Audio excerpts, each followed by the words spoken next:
No? Oh.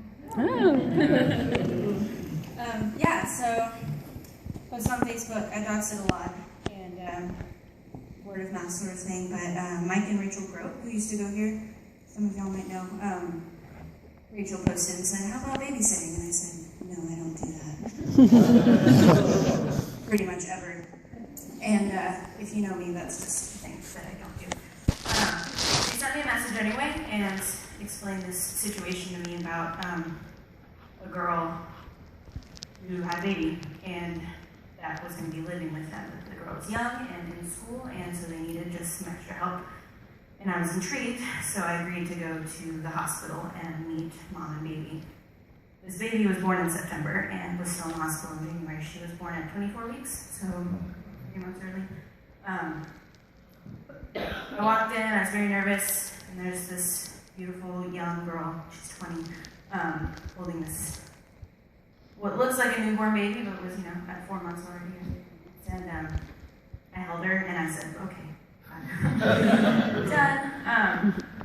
So I guess pretty much the following week was the first week of school, so I started a few days after. I had to get CPR certified and get some shots and things. It was really stressful.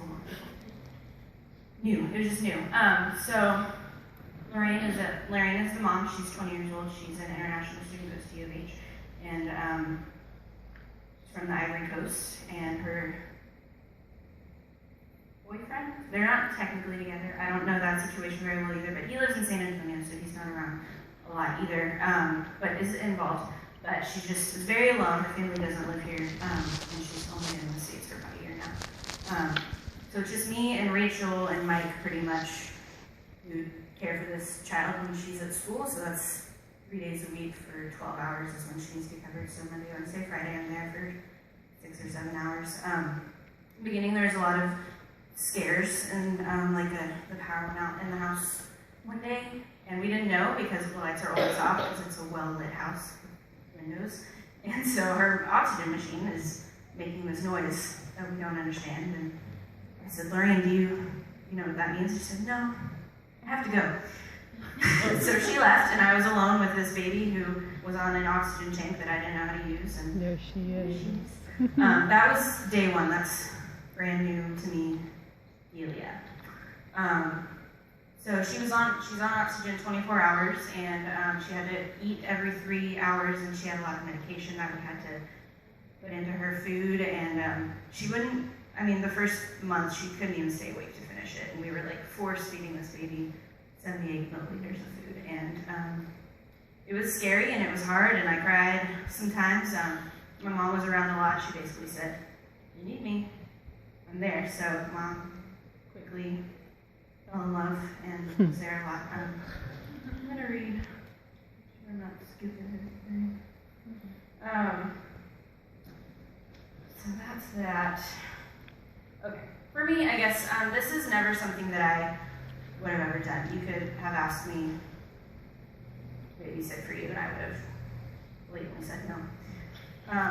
But I felt, and I don't have a lot of moments like this where I felt like God has been pushing me towards something or leading me towards something, but it was very clear to me that I was supposed to be there.